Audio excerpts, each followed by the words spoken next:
வணக்கம். மோடி காங்கிரஸை பற்றி பேரசைட்டு, ஒட்டுண்ணி அப்படிங்கிற வார்த்தையை பயன்படுத்தி விமர்சனம் பண்ணியிருக்காரு.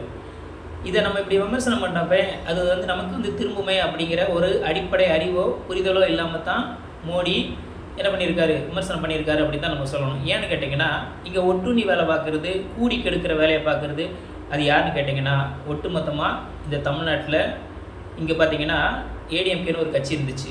அந்த கட்சி ஜெயலலிதா இருக்கும்போது ஒரே ஒரு கட்சியாக இருந்துச்சு. இன்றைக்கு ஜெயலலிதா அவர்கள் மறைவுக்கு பிறகு இப்போ அந்த கட்சியில் 10 டீம் இருக்கிறாங்க.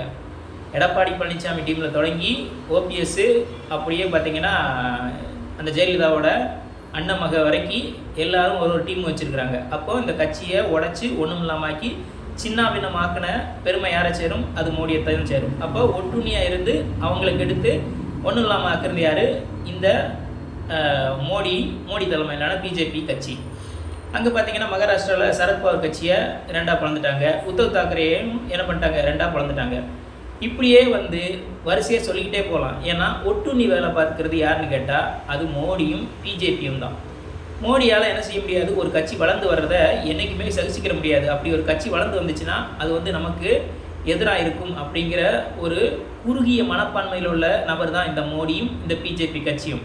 அப்போ இன்னொருத்தனை அழிச்சிட்டு அந்த இடத்துல நம்ம வரணும் அப்படிங்கிற இந்த கொடூரமான எண்ணமுடைய இந்த மோடியும் இந்த பிஜேபியும் என்ன பண்ணியிருக்குன்னா, இங்கே தமிழ்நாட்டில் இருக்கக்கூடிய கட்சியில் தொடங்கி பல மாநிலங்களில் இருக்க கட்சிகளையும் அழித்து ஒன்றுமில்லாமல் ஆக்கக்கூடிய ஒரு வேலையை தான் தொடர்ந்து செஞ்சுருக்கு அப்படின்னு சொன்னால், அப்போ ஒட்டுண்ணியாக இருந்து அவங்கள அழித்தது யாருன்னு கேட்டால் அது மோடி தான். ஆனால் இங்கே பார்த்தீங்கன்னா மகாராஷ்டிராவில் தொடங்கி இங்கே மேற்கு வங்கம், அதே மாதிரி ஆந்திரா, இங்கே எல்லா இடத்துலையும் பார்த்தீங்கன்னா இன்றைக்கு மாநில கட்சிகளாக பல கட்சிகள் வளர்ந்து முதலமைச்சராகவும் எதிர்கட்சிகளாகவும் இருக்கிறதுக்கு காரணம் என்னென்னு கேட்டிங்கன்னா, அது காங்கிரஸ்லேருந்து வந்த பல தலைவர்கள் தனி கட்சி தொடங்கி இன்றைக்கி என்னவா இருக்கிறாங்க? அந்த மாநில முதல்வராகவும் அந்த மாநிலத்தோட எதிர்கட்சி தலைவராகவும் இருக்கக்கூடிய ஒரு சூழல் நம்ம பார்க்கணும். அப்படின்னா அதுதான் காங்கிரஸ் கட்சி. அந்த கட்சி யாரையும் அழிக்கிற வேலையை செஞ்சதே இல்லை. தன்னுக்கிட்ட இருந்து போனவங்க எல்லாருமே இன்றைக்கி நல்லா இருக்கிறாங்க அப்படிங்கிற அடிப்படையில் தான் அந்த கட்சி இருக்குன்னு சொன்னால், அப்போ இங்கே ஒட்டுண்ணி வேலை பார்த்து கெடுத்தது யாருங்கிறது உங்களுக்கு நல்லாவே தெரியும். ஆனால் அதுக்கு எடுத்துக்காட்டு நான் என்ன சொல்கிறேன்னா,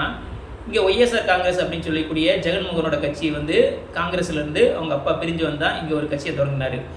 அதே மாதிரி சரத்பவார் இருக்கார்ல, அவர் தேசியவாத காங்கிரஸ் அப்படின்னு ஒரு காங்கிரஸ் கட்சி தொடங்கி வச்சுருக்காரு. அது அவர் என்ன பண்ணார்? காங்கிரஸில் இருந்தார்.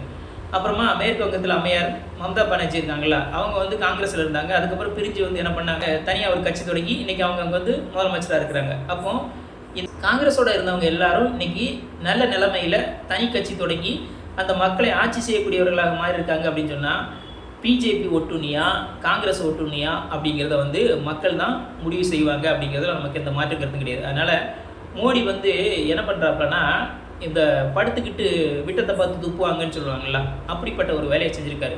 ஏன்னா படுத்துக்கிட்டு விட்டத்தை பார்த்து துப்புனோம்னா அந்த எச்சி நம்ம மூஞ்சில் தான் விழும் அப்படிங்கிற அடிப்படையை அறிவு இல்லாமல் என்ன பண்ணியிருக்காரு? காங்கிரஸை பார்த்து பேரசைட்டு, அதுதான் ஒட்டுண்ணி அப்படிங்கிற ஒரு வார்த்தையை பயன்படுத்தி அங்கே விமர்சனம் பண்ணியிருக்காருன்னா, மோடிக்கு பயமும் பதட்டமும் இருக்கிறதுனால தான் நம்ம எதிர்கட்சியை விமர்சிக்கிறோமா, இல்லை நம்ம சொந்த கட்சியவே நமக்கு நாம் விமர்சனம் பண்ணிக்கிறோமா அப்படிங்கிற ஒரு சிந்தனை இல்லாத ஒரு தன்மையை தான் இந்த இடத்துல நம்ம பார்க்க முடியுது. அதனால் ஒட்டுண்ணி அப்படிங்கிறது ஒட்டுமொத்தமாக யாருக்கு போய் சென்று சேரும் பார்த்தீங்கன்னா, அந்த பேர் அது மோடிக்கும் பிஜேபிக்கும் ஆர்எஸ்எஸ் சங் பரிவார் கூட்டத்துக்கும் தான் போய் சேரும் அப்படிங்கிறதுல நமக்கு எந்த மாற்று கருத்தும் கிடையாது. அதனால் ஒட்டுண்ணி அப்படிங்கிறது இன்னொருத்தனை அழிச்சிட்டு என்ன பண்ணுவோம்? அவன் வாழ்வான், ரத்தத்தை குடித்து வாழ்வான் அப்படிங்கிற ஒரு சூழல் தான். ஆனால் காங்கிரஸ் இதுவரைக்கும் யாருடைய ரத்தத்தையும் குடித்து இந்த இந்தியாவில் அவங்கள அழித்து ஒன்றுமில்லாமல் ஆக்கின வரலாறு இதுவரைக்கும் இல்லை அப்படிங்கிறத சொல்லி, இது போன்ற சமூகம், அரசியல், பொருளாதாரம் மற்றும் விளிம்பு நிலை மக்களின் குரலாக ஒலிக்கும் தாடிக்காரன் தடி யூடியூப் சேனலை லைக் பண்ணுங்கள், ஷேர் பண்ணுங்கள், கமெண்ட் பண்ணுங்கள், அப்படியே சப்ஸ்கிரைப் பண்ணுங்கள். மானமும் அறிவும் மனிதனுக்கு அழகு. நன்றி. நான் குமார்.